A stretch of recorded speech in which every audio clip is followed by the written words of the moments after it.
नमस्कार, बहुत बहुत स्वागत है आप सभी का फिर एक बार डिजिटल टू स्पोर्ट्स के इस मंच पर, जहां पर आज हम लेकर आए हैं प्रीव्यू एक ऐसे मुकाबले का जो चेन्नई में खेला जाना है, न्यूजीलैंड बनाम बांग्लादेश। एक बहुत ही रोमांचक मुकाबला होने के आसार है क्योंकि चेन्नई का पिच ही कुछ ऐसा है। और यश पाठक, आपका बहुत बहुत स्वागत है। Thank you so much. ये मुकाबले में बड़ा मजा आने वाला है क्योंकि न्यूजीलैंड अब तक इस टूर्नामेंट में अनबीटन है। बांग्लादेश ने शुरुआत अच्छी की थी लेकिन उसके बाद डगमगाई सी नजर आ रही है। जी जी, चेन्नई में खेला जाएगा मुकाबला और हम सब जानते हैं कि यहाँ की पिच जो है कितनी कमाल की है। बिल्कुल, चेन्नई में अगर देखें तो बांग्लादेश के लिए बहुत अच्छी बात हो सकती है क्योंकि जो पिच है उनके लिए टेलर मेड है, उनकी जैसी गेंदबाजी है, चाहे वो शाकिब हो, मेहदी हसन शाख हो, मेहदी हसन मिराज हो, नासुम हो, तो ये एक टेलर मेड है। लेकिन दिक्कत यह है कि क्या बांग्लादेश इन स्थितियों का, इन परिस्थितियों का इस्तेमाल कर पाएंगे या नहीं। आइए ग्राउंड के प्रोफाइल पर एक आंकड़ों पर कुछ नजर डालते हैं। हाल ही में वहां पर भारत और ऑस्ट्रेलिया के बीच में मुकाबला हुआ था, उसमें भारत ने 3 स्पिनर्स को खिलाया था। बिल्कुल 3 स्पिनर्स को खिलाया था और आई थिंक ऑस्ट्रेलिया का भी वैसे ही हाल था जहां पर उनका स्पिनर्स कम थे। और आपने कहा जैसे बांग्लादेश के लिए पिच टेलर मेड है, मुझे भी यही लगता है कि यहाँ पर आप देख सकते हैं कि जो स्पिनर्स ने विकेट लिए 94 विकेट उनके नाम है, मेरे ख्याल से और बढ़ते जाएंगे जैसे वर्ल्ड कप के मैचेस होते जाएंगे। But interesting part is in the 17 games that have been played here, ODIs at Chennai, it's a low scoring avenue. देखिए 234 एवरेज फर्स्ट इनिंग स्कोर है उस दिन 199 पर ऑस्ट्रेलिया आउट हुई। लेकिन हाँ, आप ये देखिए interestingly average winning score Is 274 है, तो मतलब आपने अगर एक पार स्कोर से अबव बना लिया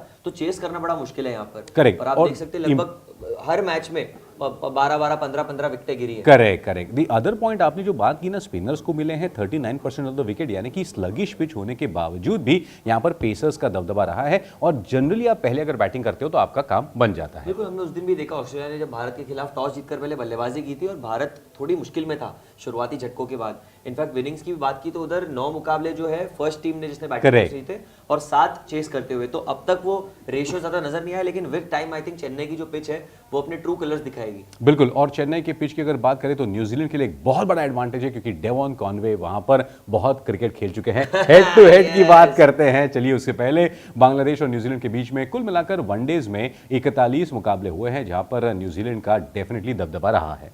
ये तो क्लियर कट एक विनर नजर आ रहे हैं यहाँ पर। अगर बिफोर हैंड हम बात करें, आपने तो बात की डेवॉन कॉनवे की, आप भूल गए मिचेल सैंटनर भी वहीं से खेलते हैं। बिल्कुल। तो एक से ज्यादा खिलाड़ी है न्यूजीलैंड के जो उस पिच पर खेले हुए हैं और जानते हैं कि उसका हाव भाव कैसा है। लेकिन शकीब और उसकी जो टीम है यहाँ पर, उनके पास और 2 स्पिनर्स है आपने कहा, और सभी स्पिनर्स जो है यहाँ पर गेंदबाजी बहुत अच्छे से कर सकते हैं। ग्राउंड भी थोड़ा बड़ा है, तो मीडियम साइज है। हाँ, मतलब मतलब एकदम छोटा सा ग्राउंड है, नॉर्मल साइज का ग्राउंड है। पिच भी थोड़ी सी फेवरेबल है स्पिनर्स के लिए। तो आई थिंक आंकड़े तो ये दिखाते हैं हेड टू हेड में कि कंप्लीटली डेमोलिश किया न्यूजीलैंड ने। बिल्कुल। लेकिन इस बार मुझे लगता है बांग्लादेश के पास एक आउटसाइड चांस है सबको शॉक करने का। ये तो बात है, लेकिन हेड टू हेड की बात में तो न्यूजीलैंड डेफिनेटली आगे है। एक बात आपको बता दें चेन्नई के इस ग्राउंड के बारे में कि दिन में जितनी गर्मी रहती है फिलहाल, उतनी गर्मी आपको शाम में नहीं रहती है। क्योंकि हम लोग जब कमेंट्री कर रहे थे वहां पर इंडिया ऑस्ट्रेलिया के लिए, पूरे पारी में धूप, मतलब इट वाज सल्ट्री कंडीशंस। ऑस्ट्रेलिया के बल्लेबाजों के लिए बैटिंग करते समय कुर्सियां और छाते लाए जा रहे थे इन द ड्रिंक्स ब्रेक। बाप रे, ऐसा सब हो रहा था? एग्जैक्टली। लेकिन in the second innings it was very nice and cool. Under lights हमने देखा जॉश हेजलवुड को गेंद को लहराते हुए, घुमाते हुए। बिल्कुल। यहाँ पर देखिए ये जो मुकाबला खेला जाएगा, दोनों ही टीमें जो है इतनी कमाल की टीमें हैं। इनके पिछले 5 मुकाबलों के ऊपर भी हम जल्दी नजर डालेंगे। ये देखिए पिछले 5 मुकाबलों में आप देख सकते हैं कंप्लीटली बोलते हैं ना, एक ही विनर है यहाँ पर, न्यूजीलैंड। अच्छा, न्यूजीलैंड ने इंटरेस्टिंग बात है कि अपने सरजमी पर तो 2021 में तो हराया ही है, लेकिन बांग्लादेश जाकर वहां पर भी उन्होंने जीत दर्ज की, जहां पर Bangladesh is basically an unbeaten side. और ये हुआ है 9 सालों के बाद हाँ, कि न्यूजीलैंड ने कोई ओडीआई सीरीज में बांग्लादेश को बांग्लादेश में हराया है। एग्जैक्टली। तो यहां पर एडवांटेज न्यूजीलैंड के पास जरूर है। और जिस तरीके से आपने कहा कि वो अनबीटन है, जिस तरीके से मोमेंटम उनके पास है, New Zealand definitely can do well. But Chennai की पिच बांग्लादेश के लिए बड़ी सूटेबल है, बहुत सूटेबल है। और आपने एक सही बात कही कि बांग्लादेश के जो स्पिनर्स है वो टेलर मेड है सिचुएशन के लिए।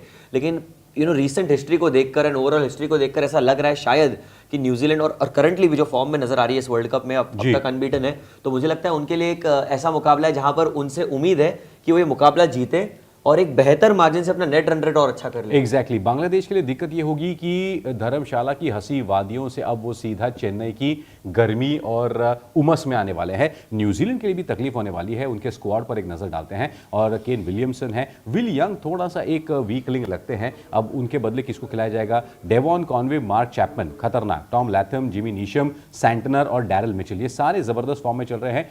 Glenn Phillips is doing extremely well. Rachin Ravindra के चलने से अचानक से एक नया आयाम मिल गया है न्यूजीलैंड की बल्लेबाजी और को। मुश्किलें सिलेक्टर्स के लिए हो चुकी है, क्योंकि अगर केन विलियमसन वापसी करेंगे अगले मुकाबले में, उनके भी आसार लग रहे हैं कि वापस आएंगे, तो कौन बाहर जाएगा। उसके अलावा क्या इस सोडी को मौका मिलेगा टर्निंग ट्रैक पर खेलने का, और उसके अलावा सबसे बड़ा सवाल कि टिम साउदी अगर फिट हो जाते हैं जी, तो उनको किसकी जगह खिलाया जाएगा। तो बहुत सारे क्वेश्चन उठ रहे हैं यहाँ पर। करेक्ट, लॉकी फर्ग्यूसन का तो नाम ही अभी तक नहीं आ रहा है। एग्जैक्टली। और यहाँ पर देखिए रचिन रविंद्र और मिचेल सैंटनर ने उनको एक अलग एक एंगल दे दिया है डायनामिक्स उनके स्पिन में, तो शायद सोढी की जरूरत ना पड़े क्योंकि उनके पास ग्लेन फिलिप्स भी विकल्प ऑप्शन। है। आपने बात सही कही यहाँ पर। तो इनकी स्क्वाड बहुत वेल बैलेंस्ड नजर आ रही है। आपके पास लेफ्ट आर्म स्पिनर है, लेग स्पिनर है, ऑफ स्पिनर है, पेस बॉलर्स है, उसमें भी left arm right arm.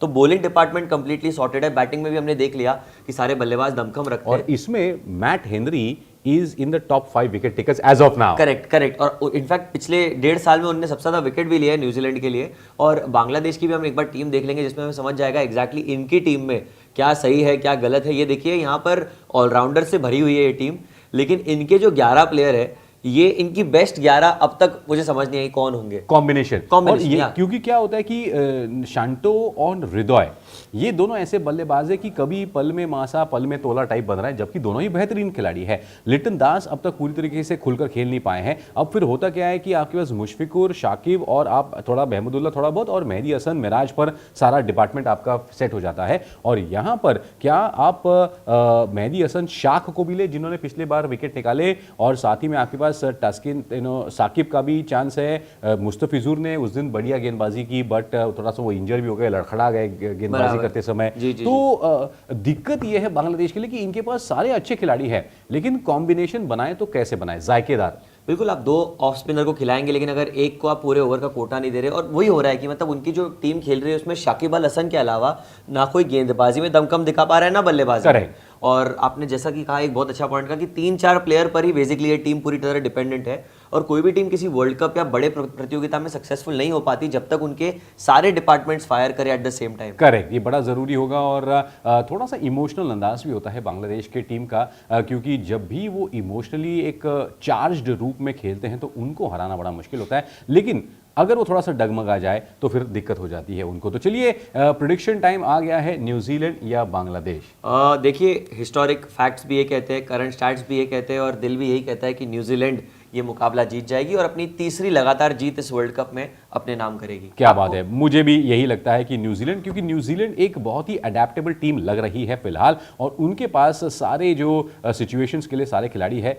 Chennai में भी यहाँ पर जो मुकाबले हो सकते हैं, चेन्नई की सिचुएशन को भी संभालने के लिए उनके पास सिचुएशन है, लेकिन बांग्लादेश कभी भी कुछ भी कर सकती है। आपको क्या लगता है दोस्तों, ये बताइएगा। इस वीडियो को लाइक करें, शेयर करें, और साथ ही में कमेंट भी करें कि न्यूजीलैंड या बांग्लादेश। जल्दी जल्दी जाइए और हमसे इनफैक्ट कनेक्ट कीजिए, कमेंट कीजिएगा। थैंक यू वेरी मच इस प्रीव्यू शो में, प्रेडिक्शन शो में जुड़ने के लिए। यश, आपका भी बहुत बहुत धन्यवाद। यूं ही बने रहिएगा इस चैनल पर, आपके चैनल पर जिसका नाम है डिजिटल टू स्पोर्ट्स।